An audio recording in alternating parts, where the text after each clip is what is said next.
Renungan Seleo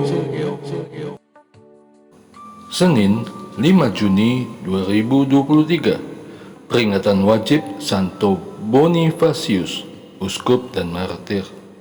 Pembacaan Injil diambil dari Injil Markus bab 12 ayat 1 sampai dengan 12. Inilah Injil suci menurut Markus.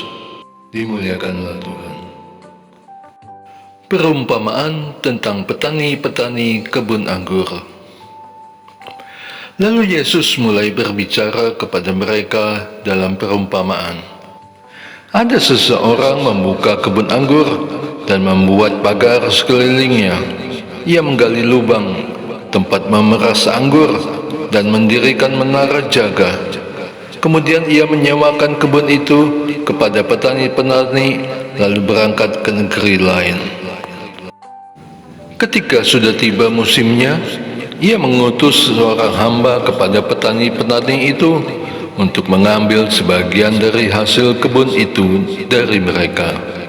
Namun mereka menangkap hamba itu dan memukulnya, lalu menyuruhnya pergi dengan tangan hampa.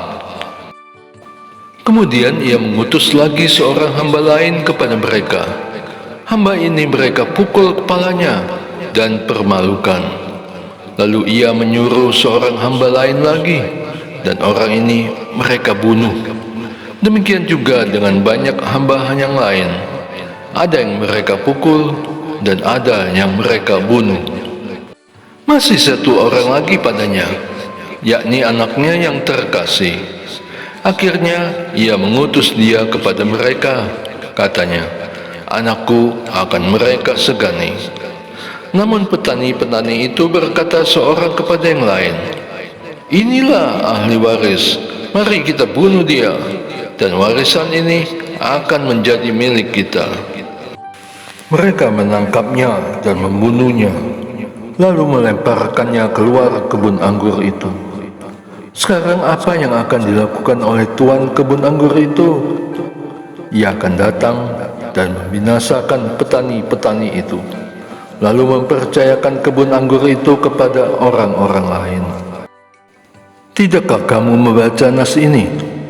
Batu yang dibuang oleh tukang-tukang bangunan telah menjadi batu penjuru. Hal itu terjadi oleh karena Tuhan, suatu keajaiban di mata kita. Lalu mereka mencari jalan untuk menangkap Yesus, karena tahu bahwa merekalah yang dimaksudkannya dengan perumpamaan itu. Tetapi mereka takut kepada orang banyak. Mereka membiarkan dia lalu pergi.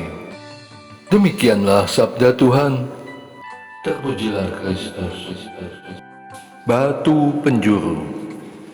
Tidakkah kamu membaca nas ini? Batu yang dibuang oleh tukang-tukang bangunan telah menjadi batu penjuru. Hal itu terjadi oleh karena Tuhan, suatu keajaiban di mata kita. Batu penjuru adalah sebuah batu besar yang ditempatkan pada fondasi di sudut utama suatu bangunan baru.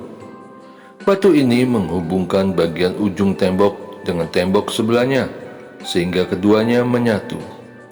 Batu yang membuat gereja berdiri kokoh dan meneguhkan. Karena batu itu adalah Yesus, yang dahulu dibuang oleh musuh-musuhnya di Golgota, namun kemudian dan akan selalu menjadi soko guru. Apakah aku termasuk tukang yang membuang batu itu? Bukankah aku dapat membangun benteng dari batu itu? Tapi malah aku menyia-nyiakan kesempatan itu. Ia semakin kokoh, sedangkan aku malah menjadi pendosa dan semakin lemah karena telah membuangnya. Rasul Paulus kepada umat di Efesus mengatakan dalam Efesus bab 2 ayat 19 sampai dengan 22. Demikianlah kamu bukan lagi orang asing dan pendatang, melainkan kawan sewarga dari orang-orang kudus dan anggota-anggota keluarga Allah yang dibangun di atas dasar para rasul dan para nabi dengan Kristus Yesus sebagai batu penjuru. Di dalam Dia tumbuh seluruh bangunan, rapi tersusun, menjadi bait Allah yang kudus di dalam Tuhan. Di dalam Dia, kamu juga turut dibangun menjadi tempat kediaman Allah di dalam Roh. Aku berharap semoga batu penjuru itu selalu ada dalam hidupku dan membuatku kokoh. Aku tidak akan goyah di tengah-tengah serangan godaan iblis yang mencoba meruntuhkan imanku dengan hal-hal duniawi. Doa. Allah Bapa yang Maha Kasih, bantulah aku untuk mempercayai batu penjuru putramu sebagai benteng hidupku satu-satunya, yang membuatku kokoh beriman dan tekun dalam kasih-Nya sepanjang hidupku.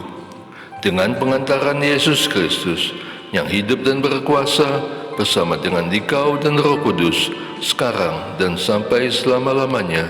Amin. Et Majoret, de Gloria.